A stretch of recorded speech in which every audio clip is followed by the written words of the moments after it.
satisfação de estar aqui na editora, na livraria novamente, com o Felipe, o Miguel, saudar os companheiros da Expressão Popular, os meus amigos aqui na mesa, saudar o público dos sábados, 9h30 da manhã, realmente. Existe algum tipo de deformação de caráter que eu não sei exatamente qual que é, mas sábado, 9h30 da manhã, esse público... Acho que é o lado do sofrimento do trabalho, né? Pode ser também, pode ser uma espécie de servidão voluntária. Tem alguma coisa que não sei exatamente do que se trata, mas é um tipo de deformação.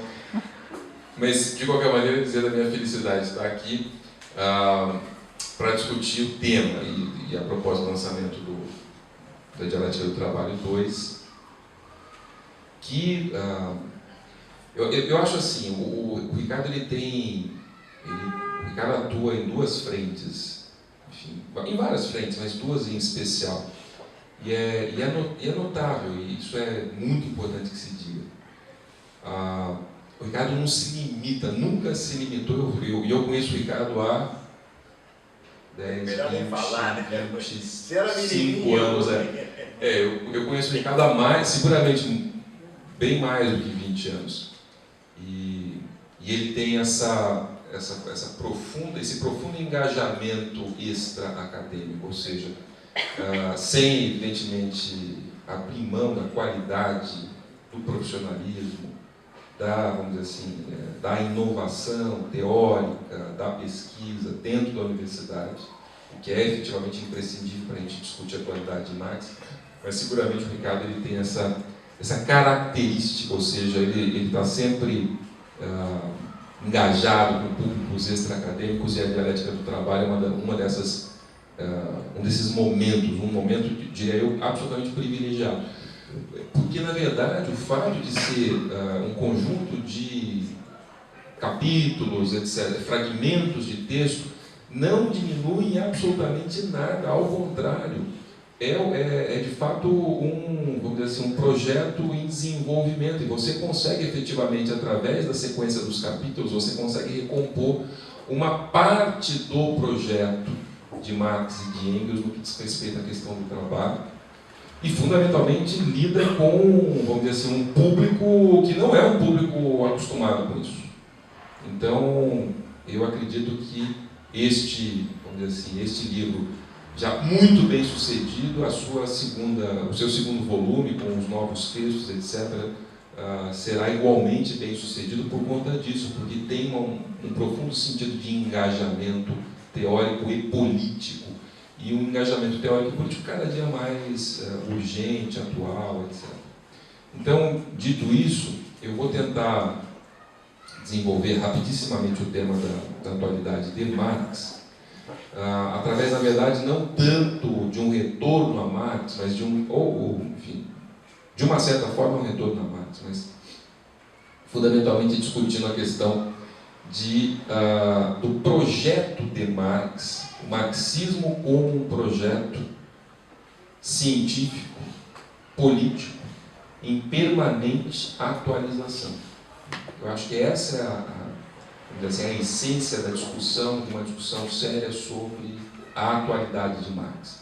É entender que o marxismo não é um dogma, é entender que o marxismo não é, vamos dizer assim, uma concepção de mundo inspirada por alguma divindade, é entender que o marxismo ele se desenvolve em contato permanente com aqueles que são os problemas da reprodução crítica, da reprodução contraditória do capitalismo.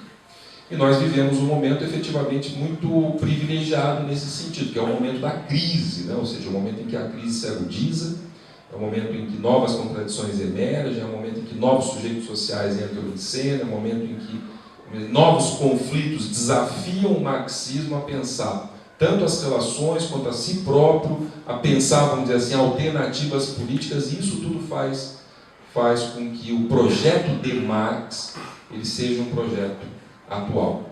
E eu destacaria das várias tentativas, digamos assim, e a propósito de sistematizar um pouco a minha fala, eu destacaria entre as várias tentativas de atualizar Marx, ou seja, levar o seu pensamento, ampliar vamos dizer assim, o escopo da sua reflexão para outras áreas, para questões que não haviam sido previstas originalmente, enfim, para dar conta de desafios que não foram efetivamente colocados entre meados e final do século XIX, ou seja, durante o período de vida efetivamente produtiva de Marx e Engels. Eu destacaria um projeto de renovação, de vivificação do pensamento de Marx, que amplia e que o atualiza para novos desafios, que são desafios hoje centrais para se pensar a contemporaneidade, vamos dizer assim, a atualidade da crise e a atualidade das suas alternativas, das alternativas efetivamente socialistas à crise, que é o projeto do Mesários, que eu sei que o Ricardo, enfim, vai gostar que eu cite aqui, porque, evidentemente, Mesários é, dos autores contemporâneos, aquele que o Ricardo mais trabalhou, inclusive durante o período que eu fazia graduação. O Ricardo foi aquele que introduziu, eu diria assim, massivamente Mesários na graduação em Ciências Sociais lá na Unicamp. Então, eu queria falar duas coisas sobre esse projeto de renovação do marxismo crítico e dialético, que é uma refundação dialética do marxismo. Apesar de começo da década de 70, ele havia acabado de publicar o seu muito reconhecido, muito afamado livro dedicado à teoria da alienação em Marx, um belíssimo livro, que tem tudo a ver com o projeto da dialética do trabalho. E ele se dedicava a escrever outros livros sobre estrutura social, forma de consciência, enfim, um projeto filosófico de grande escopo, que ele acabou finalizando recentemente, publicando recentemente, inclusive aqui no Brasil, os 2 volumes. Né? Mas ele foi convidado ele recebeu um prêmio, o prêmio Isaac Deutsch, de melhor livro, enfim, de marxismo, etc., na década de 70. E em 71 ele foi receber esse prêmio e proferiu uma conferência chamada Necessidade do Controle Social, do controle que efetivamente desse conta, digamos assim, daqueles desafios do início da década de 70 num contexto de crise. E essa palestra, essa conferência, ela se debruça exatamente sobre a atualidade do processo da crise. Isso o motiva tanto, o estimula tanto, que a partir de então ele depois vai publicar uma trilogia, Esse Poder e Ideologia, O Paraíso do Capital, que é a sua grande obra, e mais recentemente O Desafio para o Tempo Histórico. É uma trilogia que procura desenvolver exatamente isso, uma reflexão sobre a crise capitalista, que eu acho de absoluta atualidade, e, em segundo lugar, quais são as alternativas à crise, ou seja, quais são as alternativas no espírito de Marx. Então, eu acho que esse projeto é um projeto, efetivamente, um projeto sobre o qual nós podemos nos apoiar para pensar, refletir e aprofundar a reflexão a propósito de, afinal de contas, o que é atual em Marx. Eu destacaria esse conjunto imenso, enorme de contribuições teóricas, eu destacaria 2 ou 3 que eu queria aqui rapidamente pontuar no tempo que me resta. Em primeiro lugar, o Mesários, ele percebe, no início da década de 70, que isso aí vai ser central, inclusive para uma das suas inovações teóricas, que é a separação entre capital e capitalismo, que ele aprofunda de diferentes maneiras, mas ele percebe que a crise do final dos 60 e início dos 70 não é uma crise apenas do capitalismo, mas é também uma crise do sistema de produção de capital, que envolve ou envolvia o chamado mundo do socialismo real, que naquele momento vivia uma profunda e aguda crise, que se desdobrava desde o final da década de 50, uma crise política, mas que já começava a se insinuar como crise econômica, como, vamos dizer assim, uma desaceleração ou um esgotamento, uma fadiga extrema daquele modelo de desenvolvimento que a União Soviética representou durante tanto tempo.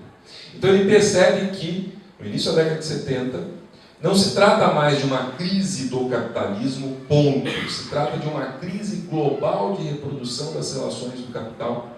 E ele vai efetivamente se dedicar a entender as dimensões e as características dessa crise. E eu acho que são dimensões e características que nos colocam efetivamente problemas hoje. Por quê? Porque ele vai falar no quê? Ele vai falar na incontrolabilidade do capital, na sua dimensão, vamos dizer assim, na impossibilidade efetiva de você controlar as crises e controlar o movimento do capital. E isso desafia profundamente duas das principais estratégias políticas que a esquerda marxista desenvolveu, as mais importantes que a esquerda marxista desenvolveu ao longo do século XX.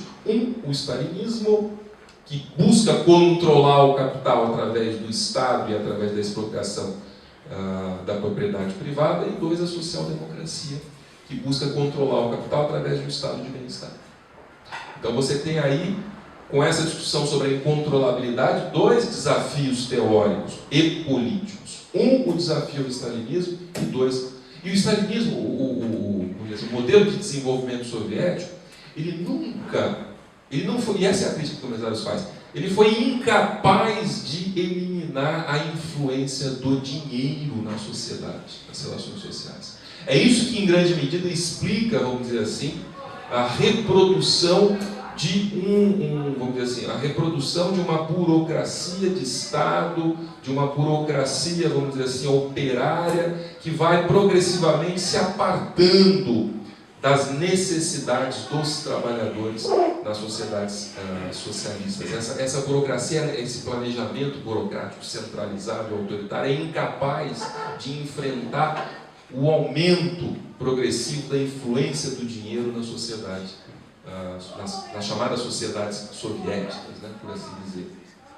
E você tem vários movimentos de reforma, etc., e nenhum deles foi capaz efetivamente de barrar. E, ao fim e ao cabo, as forças do dinheiro acabaram se impondo sobre essas sociedades. Mas, enfim, o ponto que eu queria destacar é a dimensão da incontrolabilidade, que coloca desafios políticos.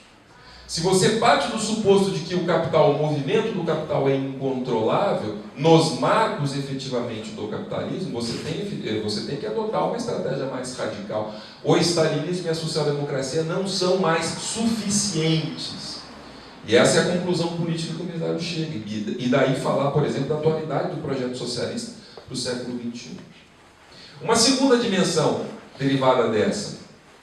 Se o movimento do capital é incontrolável, isso significa que o Estado-nação ele tem profundas dificuldades de regular esse fluxo, esse movimento. Ou seja, você tem progressivamente o aumento daquela contradição entre, por um lado, uma socialização que tende à mundialização, tende à globalização, tende, vamos dizer assim, à totalização, e, por outro lado, iniciativas políticas locais, regionais, nacionais, etc., que são incapazes de lidar com essas contradições que vão se aprofundando e vão se colocando num plano cada vez mais universal.